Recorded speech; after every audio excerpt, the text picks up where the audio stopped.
guys, and welcome to another piano lesson. I hope you are doing just great. And so today I'll be talking on the circle of fifth and the circle of fourth. So the first question here is, what is the circle of fifth all about? So there is a lot to say about the circle of fifth, but in general it is a visual tool that is a way of arranging notes in perfect fifth. This circle seems confusing to many people, but I'm going to break it down for you in this lesson today.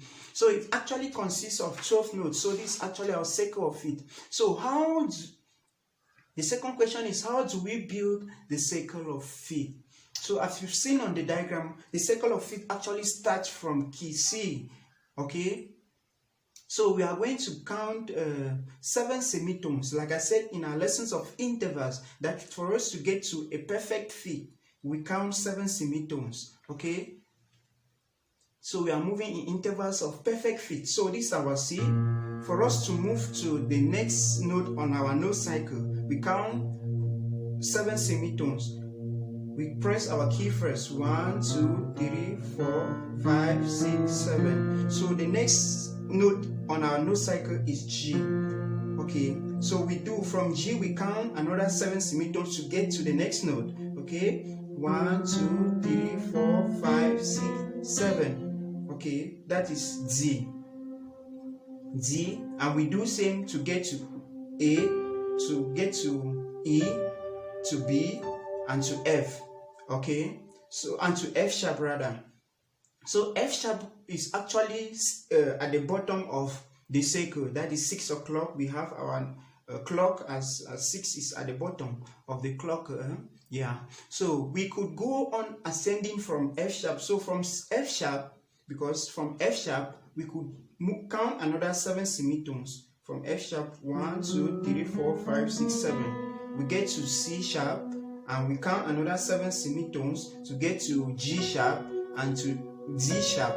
Okay, in order to complete the cycle. Yeah, in order to complete the cycle. Bird, that is not the case, because the circle of fifth actually starts from C at the top. So we start from C at the top. Either we move to the left, or we move, that is descending, or move to the right, that is ascending. So starting from C again, we descend starting from C again here, we descend our note cycle.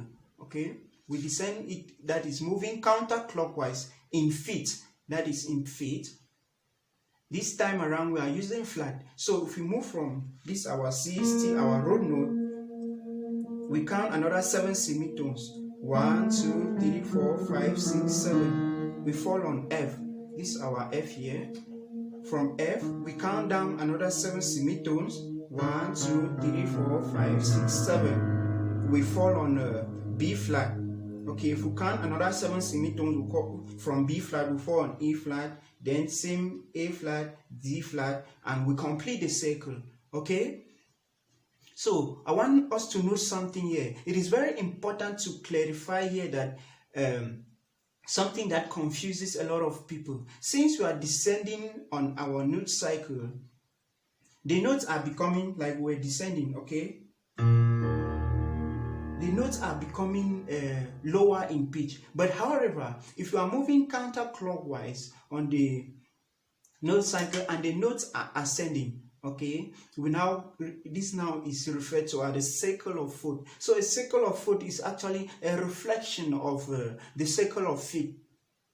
Some musicians prefer to think in terms of the circle of fourth because chord progressions tend to move more often in this way. In this case, here is a circle of fourth sequence when we are ascending. Okay, this is our circle of fourth. We still take C as our root note. This is our C. Okay, we count, like I said in our lessons of intervals, to move to a fourth. Okay, we count 5 semitones. So from C we count 1, 2, 3, 4, 5. Okay, this is our key. This we move. We have gotten to F. Then from F we count another 5 semitones. 1, 2, 3, 4, 5. We get to B flat.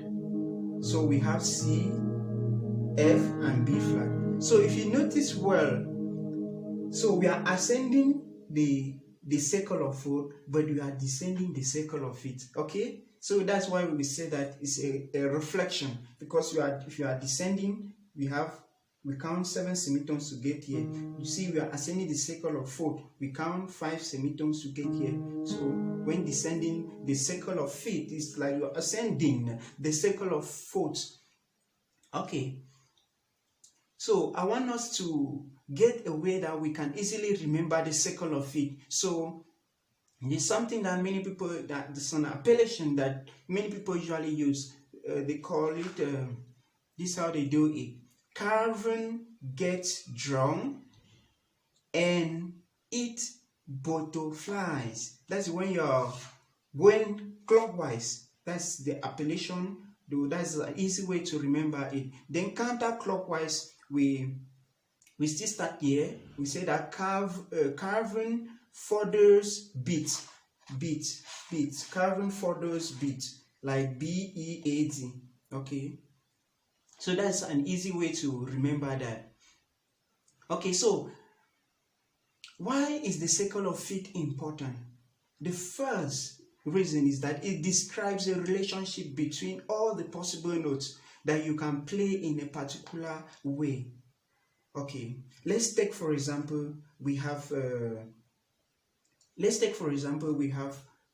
chord that we want to form. Even though we have not yet discussed on chord, to form maybe a C major chord, we need the first, the third, and the fifth. So the first here, let's take for example C chord, C major chord. We have C, and our next note is a third. Okay, the major third. Then for us to easily identify the fifth chord, we go to our circle of fifth. We see that from C, the next note on this after C, when going clockwise, is G. So you easily identify that. Okay, so that's how the circle of fifth helps us. The second way is that it allows us to better understand the chord progressions. Okay, we'll talk on this more later when we'll be discussing on chords. That's in our next lesson. As well as the distance between, also gives the distance between the keys. So if you are maybe on, let me say A, key A, and you want to know the perfect fit, okay, from A, yeah, it's very easy for us. The perfect interval from A, perfect fit interval from A, it will be very easy for you to just know. If you know your note side, your circle of fit offhand, you know that after A is E. You just know that the perfect fit from A is E. Yeah, so it actually helps us. So the most important of it all is that the circle of fifth gives us an easy way to remember how sharps or flats are in each diatonic key. This is very interesting, guys. So let's take for example, we are moving clockwise. If you are moving clockwise, it adds a note with a sharp, and these sharps begin from F. Okay, we actually know that C doesn't have sharps, no flats or accidentals as they are being called. So if you are moving clockwise, that's G, we will know that G has F sharp. We know that G has F sharp. That's one F sharp. Then we know that Z. So every after key adds another sharp. So when we move to D, we will know that D will have two sharps. That's F sharp and C sharp. Then if we move to A, we know that A will have three sharps. That is F sharp, C sharp, and G sharp. Okay, and it continues. You can figure out the rest of the sharps as an assignment. Okay. Now, if you are moving counterclockwise on the circle of fifth, there is an addition of one note with a flat. Okay, and this flat starts from B flat. This flat starts from B flat. That is, if you are in the key of F, because this was actually F here. If you are at F, we know that F has one flat, which is B flat. If you are at, because you are moving counterclockwise, you are in the key of B flat, we know that B flat has two sharps, two flats, that is B flat and E flat. If you are in the key of E flat, we know that E flat has 3 flats, that is B flat, E flat, and A flat, and it continues. You can figure out the rest of the flats by yourself, guys. So it's very interesting.